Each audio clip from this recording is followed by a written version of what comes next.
all the hard work, all the blood, sweat, and tears that we pour into management, all the money, time, and effort we sacrifice and dedicate to transform the land into a wildlife paradise is about to pay off. You see, there's a transformation taking place right now before our very eyes. The habitat you manipulated back in late winter, early spring has been noticed. The summer plots you planted have been utilized. The cameras you've ran all summer long have drained many batteries. The fall food plots we are planting right now are germinating. We do all these things every year to have that one chance, just one chance at achieving our goals. The only thing left we have to do right now is a little fine-tuning. We want to make sure everything is in order once season rolls around. As always, we're running behind on everything that we do. And we've got quite the rig going on here today. I took my 40-gallon sprayer and I got my boomless, it's a 25-foot boomless sprayer, and putting it in the back of the truck. I don't have a four-wheeler. I've got the Blue Ranger. This is a historic food plot that we've always planted, one that we've had tons of good memories in.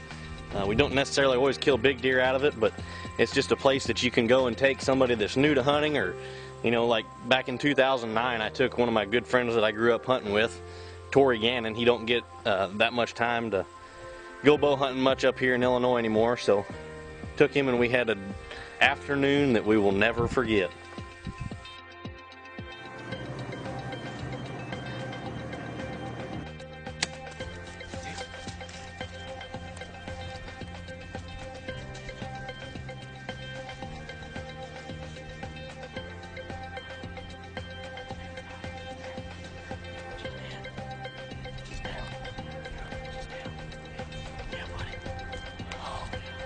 No sooner than Tori pulls the trigger, we're doing the high fives. I look behind me, and here comes a 4 or 5 year old deer that we know, and he's coming in on a string.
You know, I've got to hand it to Tori on this hunt.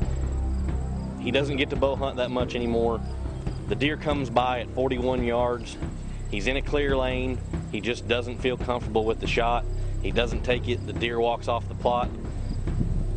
We didn't kill a big deer, but it was still a hunt of a lifetime, and one that we'll never ever forget. Now this stuff should melt down fairly quickly. You know, that Roundup and 2,4-D touches that, it's going to smoke it. Underneath it, we've got the annual grasses that came up earlier in the year. If we can get a dry day or two, we'll come back in here. All this stuff will be laying on the ground. We'll throw a match to it, burn it off clean, and we'll go to planting with the Firminator, and we will have a beautiful food plot. We wouldn't have to do this to kill deer, but I like looking at a pretty food plot, so that's what we're going to have.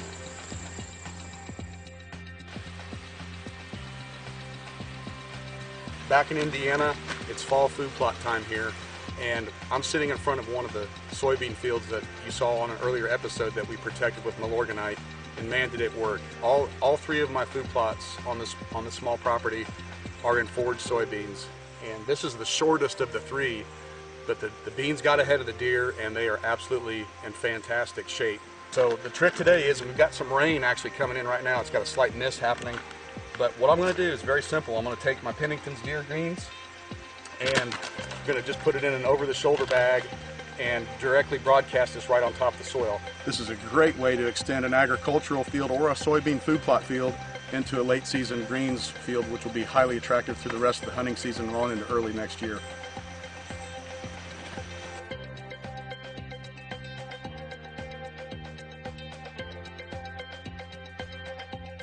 Going into this fall, I was pretty depressed about the upcoming season. We don't have our lease that we had last year. We moved an hour and a half away. It just wasn't really jacked up to drive an hour and a half every day to go hunting. But luckily, I got some permission on a farm that's actually less than 10 minutes from my house. You know, going into a new piece of property, you don't really know what to expect, but the number one thing is getting food on the property so you know you're going to be able to hold deer in one area.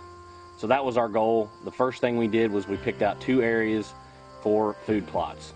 One plot we designated as basically a feeding field. It's kind of in the center of the property. I'm not really going to concentrate on hunting that field as much as the north plot. The north plot is a boomerang shaped field.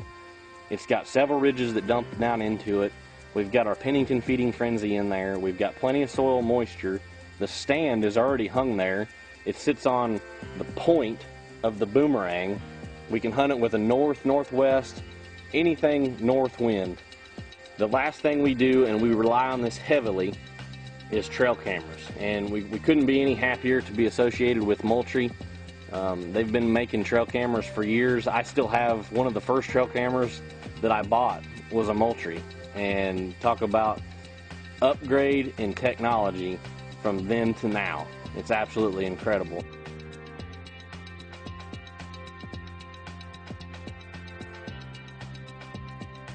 Wanted to get one more update before we leave these plots alone. It's we're closing in here on the season. As you can see, all of this right here, it's 100% stand. We're good to go. We've got plenty of moisture, plenty of heat coming up. We're gonna hang this Moultrie camera and get out of here and leave it alone. And hopefully this plot is tucked back in here in some just absolute deer habitat to the extreme. Hopefully we can come and knock one out early in the year, boost the confidence, and just be happy.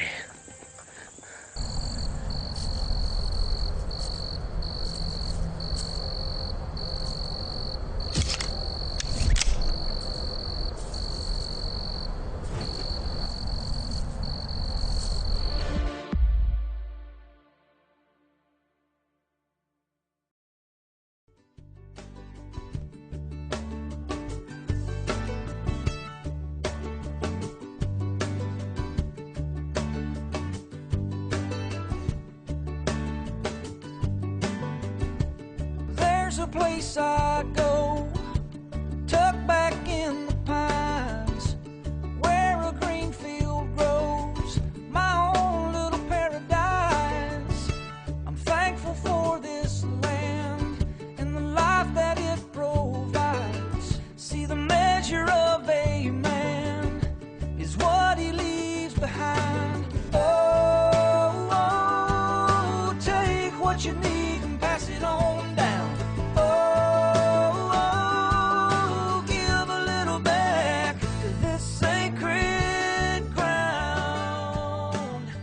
Sometimes you just got to get on old Checker.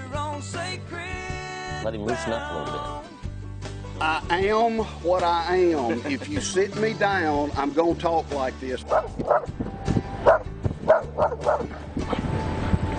trails, in pine plantations, nothing can be better. That'd have been good if he hadn't just bulldozed the camera.